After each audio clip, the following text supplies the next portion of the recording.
Welcome back to Good Morning Oakcrest. I'm Tamika Harris.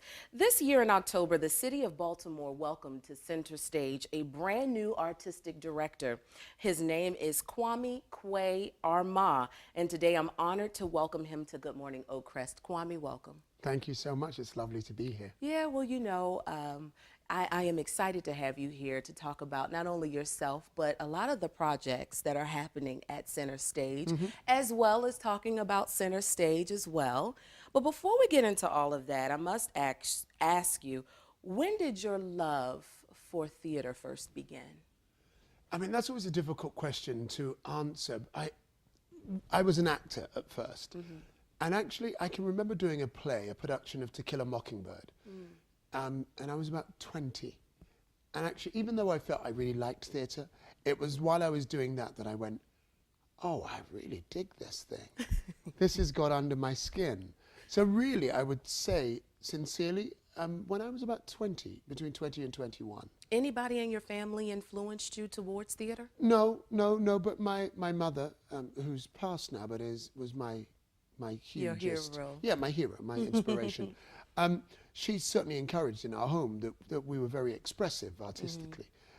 So theatre and stage felt like a very natural habitat for us. We'll talk about home life. Where is home for you? Well, now it's in Roland Park. But originally, I was born in London, England, and spent all of my life there until coming here, really. I've worked around the world, but I've never lived anywhere else. Oh, And so now I've come over with my wife and my children, and we're here and kind of loving Baltimore, really, yeah. and loving the people, and I love the theatre and what it does and what it stands for, and where we're trying to go with it. Well, do you have any siblings? Oh yeah. I'm one of 6. Okay. And I'm the eldest of my mother. My father was married twice. So I'm the oldest of my mother and father, and but in the middle. So I've got that dual responsibility of being kind of the special one, but also the one that can also still receive the pinches and the punches from those over. Do you connect with your siblings even to today? My baby sister, I call her baby, she's 10 years younger than me, and I'm not that young anymore. But she's still my baby sister to me. She's coming over to spend a month with me. We're terribly close. My brother beneath me, he and I speak maybe every 3 days on Skype or different forms of technology, as with my older brothers and sisters. So we're very close. Anybody aspiring to follow in your footsteps from your family? My sister, my younger sister, was an actor. She then left and went back to school to become a drama therapist. So, and actually she's a better actor than I ever was. So my baby sister and I are the theatrical ones. And my son, my eldest son, is a tremendous musician. And I say that, of course I'd say that he's my son. But actually, I wouldn't. I'd go the other way. Because once you have a life in the arts, the last thing you want is for your children to come into this world that is at best insecure. But yet he's a wonderful musician. So it's kind of moved, it's gone left and right. Well, tell us, in your acting profession, which I'm sure you haven't put that down yet. No, it's still there. It's still there. Yes. Who do you aspire to? Like, who inspires you? Very interestingly, different kind of actors inspire me.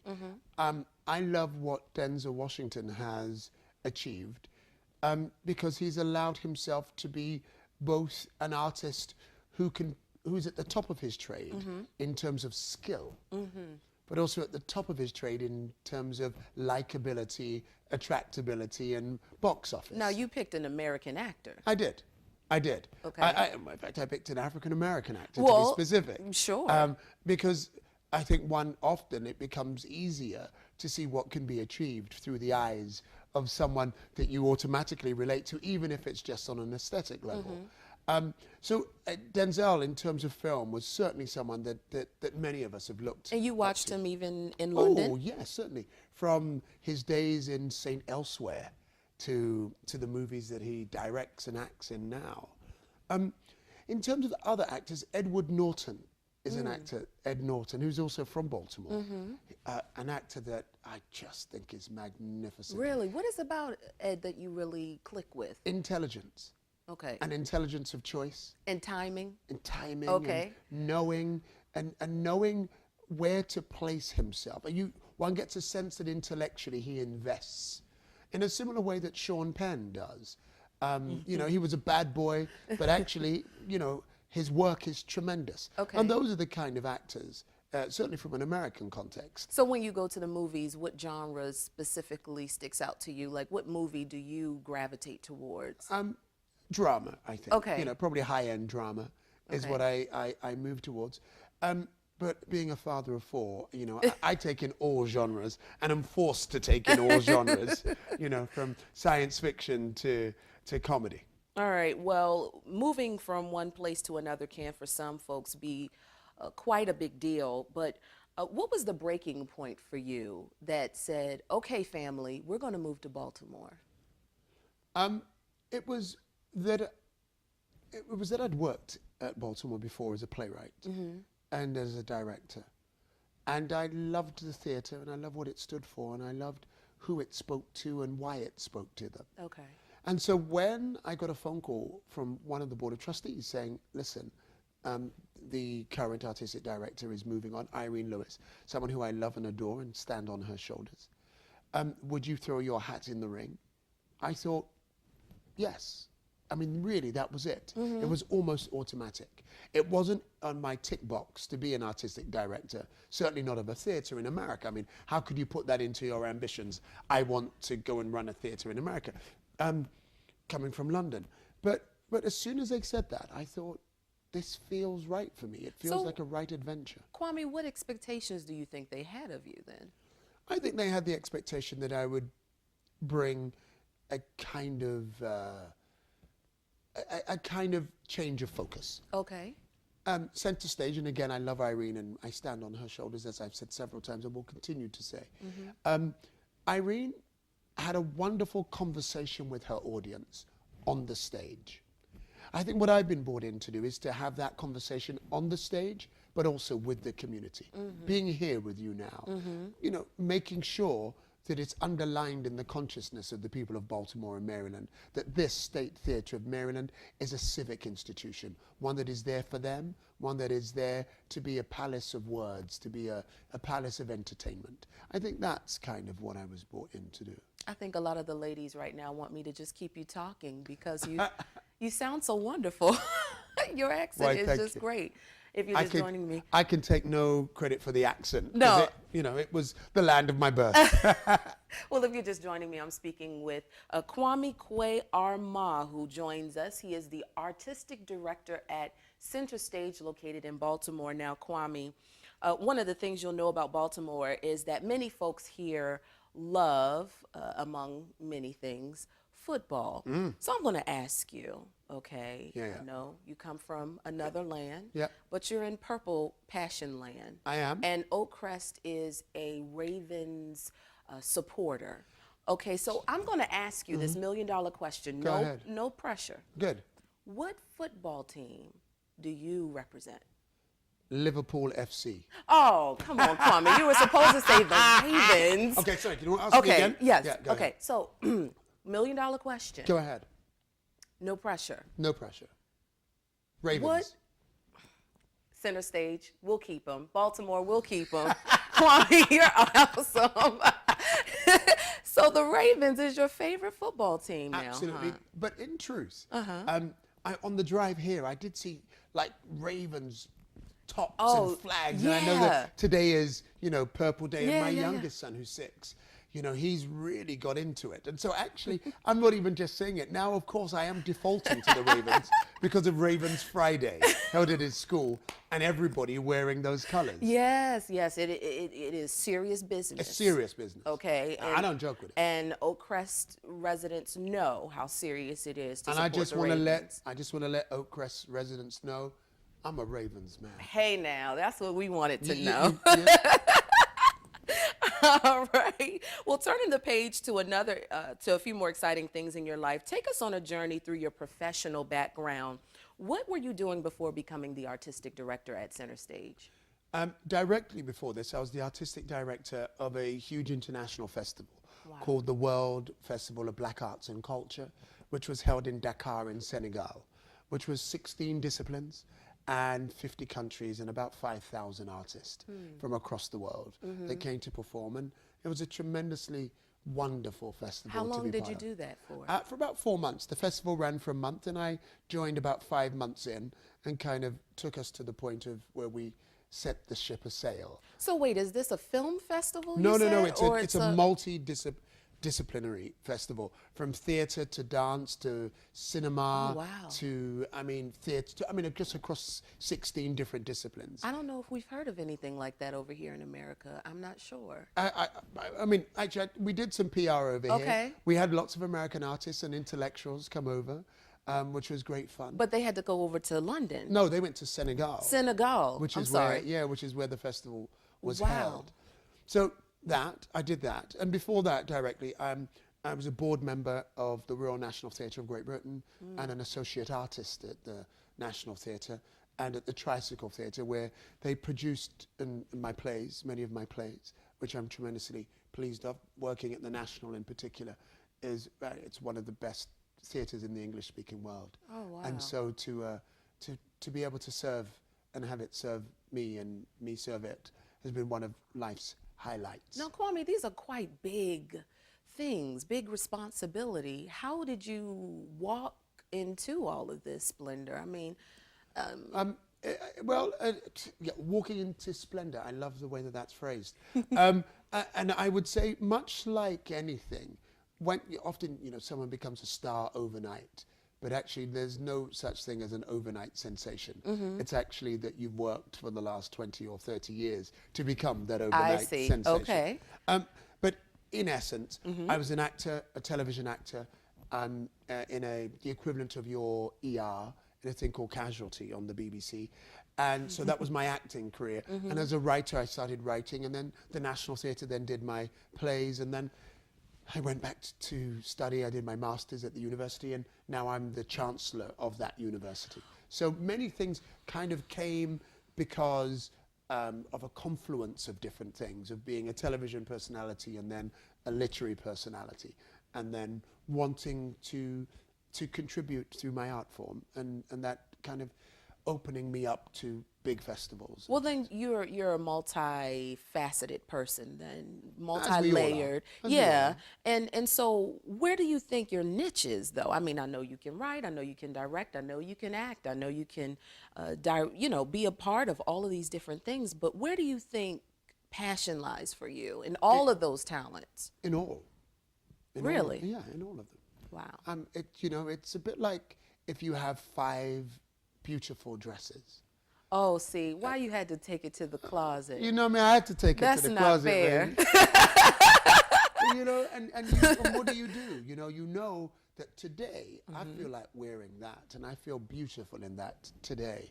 And tomorrow I'll feel beautiful in that. Yeah. Because that's what, and really that's how I feel about all of the art forms. That it is, I'm fortunate enough to write when the spirit takes me to write, to act when the part takes me to act. And being an artistic director is actually a combination of all of those things. So actually I'm kind of living the dream of all of the things that I do, all under one roof. So I feel very blessed. When we say artistic director, we also know that means many hats, as you have suggested. How do you manage all of these hats and then still remain true to your creative vibrancy? I think after doing the job for 6 months, I probably wouldn't be able to answer that sincerely. I would be answering that from my mind and not from experience. But my mind tells me that even when I choose a play, I have my artistic hat on. When I'm choosing a director, I have my art hat on. When I'm helping with casting, I have my art. When I'm creating systems to commission new plays. So the art is there all of the time, and the hats just keep spinning. They just keep spinning. The hats just go round and round, and who knows what hat You you're just wearing. jump into one and That's get right. out the Who other, knows? or wear two at the same time. Who Just knows? don't think about the hats. That's the thing. They'll just land on your head. Well, then, you know, we're talking about where you're originally from. We're talking about London. What values do you pull out most from your background to adapt to your professional career? I think flexibility. Okay. I was born in Britain of Caribbean parents, and my ancestry is Ghanaian. There is a tricultural aspect to my being that allows me to kind of jump across the board and understand I can be this one day, I can be that the other day, or I can be all three at the same time. That kind of flexibility is one of the prerequisites, I think, of being in the arts. Being able to be this minute and spin on a dime and be something, you know, the next minute. You can only do that though if you have a kind of solid core. A core which says, this is what I believe in, I'm doing this for this. And I was raised in a home where my mother and my father, you know, really taught us to be true to ourselves, to know ourselves, and then to try and fulfill our potentials. I bring that to my work. Try to make the work know itself, try to make the work stand on its own 2 feet, and let it fulfill its potential. I'm speaking with Kwame Kwe Armah today. He is our guest for Good Morning Oakcrest. He is also the artistic director over at Centerstage in Baltimore. So this is a really good treat that we have here at Oakcrest today. So Kwame, we not only are here to talk about yourself and your background, but there's a lot that you're working on over at Centerstage. So we must get a sneak peek about all of the things that are happening over at Centerstage for your first season there, 2011, 2012 season. So first up, let's talk about Gleam. It's an adaptation written by Bonnie Lee Moss Ratner of Zora Neale Hurston's play, Their Eyes Were Watching God. For some who may not be familiar with this body of work, could you please tell us what is in store for the audiences to come to Centerstage? Well, Zora Neale Hurston is one of the towering figures of American literature. I think she can probably only be matched by Toni Morrison. I mean, that's my subjective view. And this is a most magnificent story about a woman who, in her pursuit for love, grows, matures, and grabs every opportunity. It's about a woman called Janie, and who is first given, her grandmother gives her to a much older man to be married to, out of protection. But all she wants to find is love. And she goes on this wonderful adventure through newly incorporated Eatonville, one of the first black towns to be incorporated. And she finds her love, and then he dies. And she finds another love, and he goes. And really it is about the pursuit of love and about this woman fulfilling her heartfelt ambitions to be the woman she needs to be. It's a beautiful, beautiful, beautiful story, and I hope our production will do it magnificent justice. We'll talk about the production. When will this show go on the stage? The show, we started rehearsals this week. In fact, I'm here rather than being in rehearsals. Oh, thank you. But that's because I saw a picture of you. Don't tell your husband. Thank goodness for my picture, right? But we open January 5th. I think it will play for a month. Oh, wow. It's going to be exciting. I think it's going to be a beautiful thing. The director, Marion McClinton, is the person responsible for bringing many of August Wilson's plays to Broadway and to Centerstage. So, you know, I'm tremendously pleased. His vision, I think, is going to really, really inject this with a whip of life. You know, I know that you've done lots of productions and plays and works like that. What is it about shows like Gleam that gets you as an artistic director so excited? I think the investigation of an American classic really tickles me. The you know, to make it manifest with real people, to take a novel and then to see it made manifest with real human beings. I find that really exciting, and the challenge of how do you condense a book that might take you a week to read into 2 hours, you know, of stage life. And I think that excites me very much. A side note, I know that in plays you also have to be current with a lot of books and materials that are out there. So do you sneak in any reading time? I do. I read a lot of scripts, actually. I've just read in the last week a new novel by a woman called Andrea Levy, who wrote a book called Small Island a few years ago, and called The Long Song. And you know, it was about 500 pages, and it was just great to lose myself in something other than thinking about, can I produce this? Will they let me? And do I want to? Yeah. Well, you know, when you said lose yourself, I think that is the coin that we should just really talk about, because when you're doing these plays, you're offering not just a production, but you're offering an experience. It's Yes. about feeling, touch, emotion, I- and pulling on those things from the crowd. Does that please you? As a playwright, I seldom watch what happens on the stage. I often just watch the audience. The joy of watching an audience come in, try to lose all the pressures of the day, Yeah. settle into their seats, and then slowly move forward in their seats. And slowly to the point where if you've got them right, they're like there. Yeah. They're like there, waiting for the resolution to come. It gives me great pleasure. To see the emotion on the audience face. Yes. To hear an audience gasp, to hear an audience go, to hear them. So is that what you strive for in rehearsal? I did what we strive for. I strive to create work that people will leave the theatre talking about. That will walk out of not just the doors of the auditorium, but the doors of the theatre. And if we've really got it right, the next day, they'll leave their homes and still be talking about it. That's what we strive for. Okay. We strive for that kind of production that lives with you, because really that's what theatre's there to do. Theatre's there to bypass the mind and to get into the bloodstream, just directly in. And you know, it's so funny because it does it in a way where a movie can't. Yeah.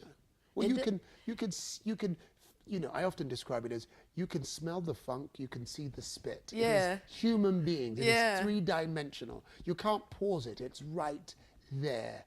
And it's audacious. It's saying, I am representing you in front of you. And there is something captivating about that when we get it right. All right. Well, you not only are working on Gleam, but in the spring you'll be directing a play entitled The Whipping Man. I will indeed, yes. So tell us about this production.